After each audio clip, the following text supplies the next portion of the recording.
नमस्कार दोस्तों, हाल ही में 22 जनवरी को अयोध्या में राम मंदिर की इनॉग्रेशन करी गई, जहां प्राण प्रतिष्ठा हुई।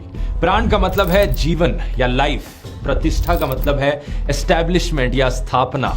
ये वो सेरेमनी है जहां मूर्ति को मंदिर के अंदर इंस्टॉल किया जाता है। इस एक सेरेमनी की पिछले कुछ हफ्तों से अखबारों में, मीडिया में 2400 घंटे चर्चा हुई है और कई कंट्रोवर्सीज भी यहां उठी।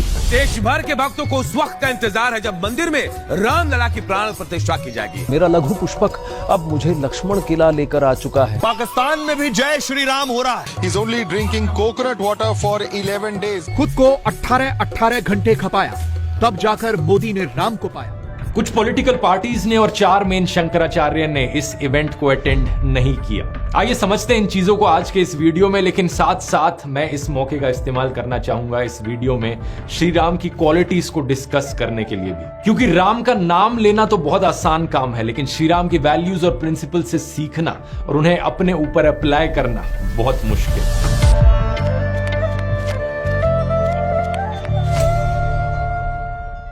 कि कैसे उन्होंने शूद्र शंबुक को मारा था, कैसे उन्होंने सीता जी को छोड़ दिया था। बहुत सा एविडेंस मैंने प्रेजेंट किया था कि कैसे जो श्री राम की क्वालिटीज के बारे में आपको बताना चाहूंगा, कैसे आपकी जिंदगी बदल सकती है।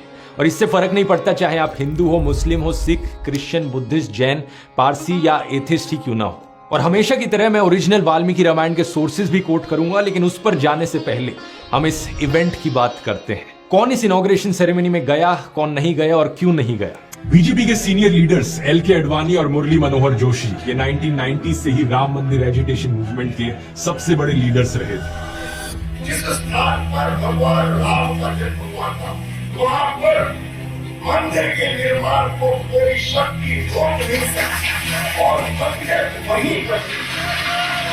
लेकिन इस प्राण प्रतिष्ठा में ये नहीं आए। राम टेम्पल ट्रस्ट के जनरल सेक्रेटरी ने रिपोर्टर्स को बताया, इनकी एज को कंसीडर करते हुए, इनकी उम्र को देखते हुए इन्हें कहा गया कि ये ना आए इस इनॉग्रेशन में। लेकिन दूसरी तरफ बॉलीवुड सेलिब्रिटीज कटरीना कैफ, रोहित शेट्टी, रणबीर कपूर, आलिया भट्ट, इन सबको स्पेशल इन्विटेशन दिया गया। पॉलिटिकल पार्टीज में कईयों को इनविटेशन मिला था, लेकिन कईयों ने रिजेक्ट किया उस इनविटेशन को अलग अलग कारणों की वजह से। जैसे कि सीपीआईएम के जनरल सेक्रेटरी सीताराम येचुरी ने कहा कि रिलीजन एक पर्सनल मैटर होता है। I said religion is an individual choice of every individual. We respect and we safeguard. इन्होंने कहा कि इंडियन कॉन्स्टिट्यूशन और सुप्रीम कोर्ट ने क्लियरली कह रखा है कि सरकार किसी एक पर्टिकुलर रिलीजन से अफिलिएट नहीं हो सकती। तो सेक्युलरिज्म के बेसिस पे इन्होंने इस इनविटेशन को रिजेक्ट किया। शिवसेना के उद्धव ठाकरे, जिन्हें इवेंट से सिर्फ 2 दिन पहले इनविटेशन मिला, वो भी स्पीड पोस्ट के जरिए, उन्होंने इसे रिजेक्ट किया। और उनके पार्टी मेंबर संजय राउत ने कहा कि बीजेपी राम को वर्शिप करती है, लेकिन राज रावण की तरह करती है। उन्होंने कहा कि वो अयोध्या जाते रहते हैं और आगे भी जाएंगे, लेकिन 22 जनवरी के इस दिन वो नासिक में कालाराम मंदिर गए। वो मंदिर जहां माना जाता है कि भगवान राम, लक्ष्मण और सीता जी अपने एग्जाइल के दौरान रुके थे। कांग्रेस पार्टी के कई लीडर्स को इनवाइट किया गया, लेकिन उन्होंने इस इनविटेशन को रिजेक्ट किया, ये कहकर कि मंदिर अभी आधा बना है और इसकी इनॉग्रेशन करी जा रही है। इनका मेन कारण था इस इनविटेशन को रिजेक्ट करने के पीछे कि बीजेपी इस पूरे इवेंट को पॉलिटिसाइज कर रही है, राम के नाम पर चुनावी राजनीति हो रही है। कुछ लोगों ने इस डांस की तारीफ करी है, कहकर कि कांग्रेस ने अच्छा फैसला लिया, लेकिन दूसरी तरफ कुछ लोगों ने कहा कि एक पॉलिटिकल ब्लंडर था। लेकिन इस अधूरे मंदिर को इनॉग्रेट करने का जो पॉइंट था, वो शंकराचार्य ने भी उठाया। आज से करीब 1200 साल पहले की बात है दोस्तों की आदि शंकराचार्य ने 4 दिशाओं में 4 प्रिंसिपल मठ की स्थापना करी थी। ये थे आज के दिन के उत्तराखंड, गुजरात, कर्नाटका और उड़ीसा में।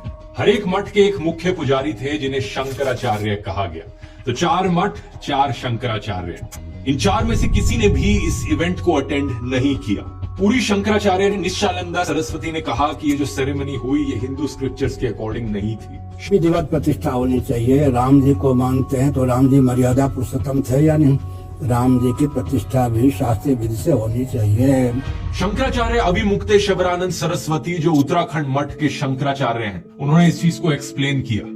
जो मंदिर है उसे भगवान का शरीर माना जाता है। मंदिर की पीठ भगवान की आंखें, कलश उनका सिर और मंदिर पर जो झंडा लगा होता है उसे भगवान के बाल माना जाता है। तो इनके अनुसार एक ऐसा शरीर जिसकी ना आंखें हैं, जिसका ना सर है, उसे जीवित करना सही नहीं है। ये कहते हैं कि स्क्रिप्चर्स के खिलाफ जाता है। ये अपनी आंखों के सामने शास्त्रों का वायलेशन होते नहीं देख सकते थे, इसलिए ये इस सेरेमनी में नहीं गए। लेकिन इनके इस एक फैसले की वजह से सोशल मीडिया पर आईटी सेल ने इन्हें कितना बदनाम करने की कोशिश करी। इनके खिलाफ फर्जी खबरें फैलाई गई और कुछ अकाउंट्स ने तो इन्हें हिंदू विरोधी ही ठहरा दिया। इन फोटोज को देखिए, कुछ अकाउंट्स ने इन फोटोज को सोशल मीडिया पर शेयर किया ये कहकर कि ये शंकराचार्य तो अजमेर शरीफ गए, ये मुसलमानों की जगहों में घूमने गए, इसलिए ये एंटी हिंदू है। सबसे पहले तो जैसा कि मैंने आपको पिछले वीडियोस में भी बताया है, आदि शंकराचार्य की जो कोर फिलॉसफी थी वो अद्वैतवाद की थी, नॉन डुअलिटी। एक चीज जो बार बार इसमें कही जाती है वो है अहम ब्रह्मास्मि, यानी कि भगवान हर जगह हर चीज में मौजूद है। और अगर भगवान हर चीज में मौजूद है तो फिर क्या हिंदू, क्या मुस्लिम, क्या ब्राह्मण, क्या शूद्र, सब उसी एक ब्रह्मा का प्रतिरूप है। तो आदि शंकराचार्य की फिलॉसफी के अनुसार इससे कोई फर्क नहीं पड़ता अगर शंकराचार्य मस्जिद में जाएं, गुरुद्वारे में जाएं या चर्च में जाएं, भगवान हर जगह बसते हैं। लेकिन दूसरा पॉइंट यहाँ पर यह है कि ये खबर वैसे भी झूठी थी। शंकराचार्य के साथ एक इंसान अरविंद गुरु जो यहाँ गए थे, उन्होंने कहा ये कोई मुस्लिम जगह नहीं थी, ये एक हिंदू आश्रम ही था। ये रामदेव पीर का दरबार था जिसे कृष्ण का एक अवतार माना जाता है। ये उस दरबार की फोटो है हमारे यहाँ रामदेव पीर जो कृष्ण अवतार माने जाते हैं। करण थापर से एक इंटरव्यू के दौरान शंकराचार्य स्वामी अभिमुक्तेश्वरानंद सरस्वती से यही सवाल पूछा गया। उन्होंने कहा कि वो कभी अजमेर गए ही नहीं, तो ये कैसे अजमेर शरीफ हो सकता है। अभी तक ऐसा संयोग बना नहीं कि हम अजमेर शहर में ही जा सके। जब हम अजमेर शहर ही नहीं गए तो अजमेर शरीफ कैसे जाएंगे। और साथ ही साथ उन्होंने ये भी कहा कि अगर वो किसी कारण से दरगाह जाते भी, इसका मतलब ये नहीं कि वो मुसलमान बन गए। आईटी सेल और गोदी मीडिया वालों ने तो प्रधानमंत्री मोदी को इन शंकराचार्यों से भी बड़ा हिंदू घोषित कर दिया है।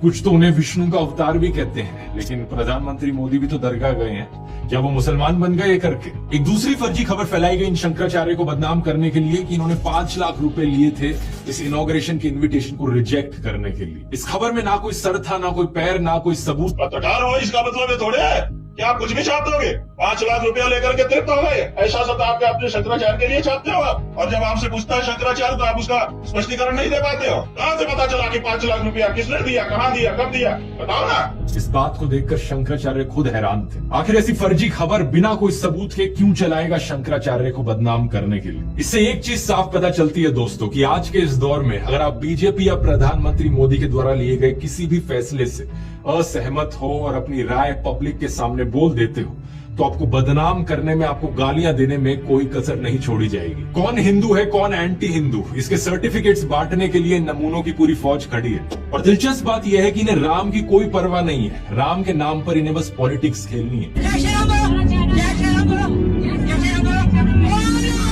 राम के उसूलों के बारे में इनसे कुछ पूछ लो तो इनके पास कोई जानकारी नहीं होगी। लिंग्विस्ट्स और हिस्टोरियंस अक्सर बड़े बड़े राजाओं के नाम के पहले ग्रेट का सफिक्स लगाते हैं क्योंकि उन्होंने कोई बड़ी टेरिटरी को कॉन्कर किया। जैसे कि अलेक्जेंडर राजा को अलेक्जेंडर द ग्रेट कहा जाता है और हम इसे बिना सोचे समझे एक्सेप्ट भी कर लेते हैं। असलियत लेकिन यहाँ पर यह है कि अलेक्जेंडर एक बहुत ही ब्लड थर्स्टी, शॉर्ट टेम्पर्ड, पियक्कड़, ईगोमेनियक, रूथलेस राजा था जिसने लाखों लोगों को मारा था। कई बारी पूरी की पूरी ट्राइब्स को ही खत्म कर दिया था एक ही बारी में। लेकिन इसके कॉन्ट्रास्ट में है रामायण में श्री राम की कहानी। जब राम राजा बनने वाले थे पूरी अयोध्या नगरी में खुशी की लहर थी, लेकिन राम की सौतेली माँ कैकेयी ने डिमांड रख दी कि राम की बजाय उनके पुत्र भरत राजा होंगे और राम को 14 साल के लिए जंगल में वनवास के लिए जाना होगा। ये सुनकर श्री राम का क्या रिएक्शन था? अयोध्या कांड चैप्टर 18 श्लोक 41, इतीव तस्या पुरुषरम वदंत्याम न चैव राम प्रविशेष शोकम। यानी कि कैकेयी के शब्द बहुत हार्श थे, लेकिन राम ये सुनकर नाराज नहीं हुए, उन्हें कोई दुख नहीं हुआ इस बात का। वैसे अगर आपको पूरी राम कथा इसी श्लोक है चैप्टर 19 का पहला श्लोक, श्रुत्वा न विव्यथे राम, यानी यह सुनकर राम व्यथित नहीं हुए, उन्हें कोई फर्क नहीं पड़ा। इसके बाद उन्होंने अपने पिता दशरथ को दिलासा दी और कैकेयी को कहा कि वो जंगल में चले जाएंगे। सोचकर देखिए दोस्तों, अगर ये चीज आपके साथ होती तो आपको कैसा लगता? आपको राजा बनाया जाने वाला है, लेकिन अचानक से ना सिर्फ आपसे आपका ताज छीन लिया जाता है बल्कि आपको कहा जाता है कि आप जंगल में चले जाओ 14 साल के लिए वनवास के लिए। ये सुनकर बहुत से लोग गुस्से से भर उठेंगे, लेकिन राम वहां पर नाराज तक नहीं हुए। इस चीज को आप कंपेयर करो अशोक से, जिन्होंने अपने भाइयों को मार डाला सत्ता पाने के लिए। सेम चीज औरंगजेब ने करी, अपने भाई दारा शिकोह को मार डाला राजा बनने के लिए। अयोध्या के लोग ऑलरेडी राम के सपोर्ट में थे। अगर राम चाहते तो वो कह सकते कि ये देखो मेरे साथ अन्याय हो रहा है, मेरा कोई कसूर नहीं है यहाँ पर, लेकिन मुझे यहाँ पर जंगल में भेजा जा रहा है। वो भी चाहते तो राजा बन सकते, कैकेयी और भरत को जेल में डालकर, लेकिन उन्होंने ऐसा नहीं किया। यहाँ ये बात बड़ी ध्यान देने वाली है कि अयोध्या के लोग सही मायनों में बिल्कुल सपोर्ट में थे राम के। पिछले चैप्टर 17 में लिखा गया है कि वो राम को राजा बनते देखना चाहते थे और उससे ज्यादा कुछ नहीं चाहते थे। और इसके पीछे कारण क्या है? श्लोक 15 में लिखा है कि राम कितने वर्चुअस थे, सभी लोगों को लेकर उनके दिल में कंपैशन था। लेकिन राम बड़े कामली शांतिपूर्ण तरीके से डिसाइड करते हैं कि वो जंगल में जाएंगे। चैप्टर 19 श्लोक 20 में लिखा गया है कि राम कैकेयी को क्या कह रहे हैं, हे देवी, दौलत से मुझे कोई मोह नहीं, मुझे एक साधु की तरह जानिए जिसकी आस्था केवल अपने धर्म, अपनी नैतिकता में है। मैं इस दुनिया को प्रेम में देखना चाहता हूँ। राम के लिए सत्ता पाने का मतलब ये नहीं था कि दुनिया मेरे कदमों में हो।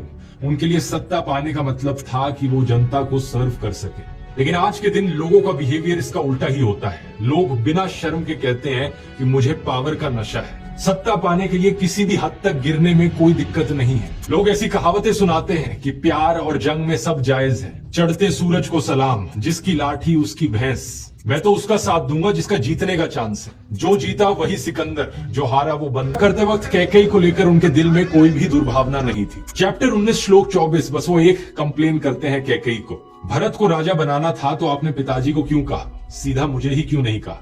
लगता है कि आपको इतना भी विश्वास नहीं था मुझ पर। तो एक सीधा सबक हमें यहाँ पर मिलता है ह्यूमिलिटी, कंपैशन और फॉरगिवनेस का। अगर अपनी मोरालिटी को बचाकर आपने कुछ खोया तो क्या ही खोया, और अगर अपनी मोरालिटी को त्याग कर आपने कुछ पाया तो क्या ही पाया।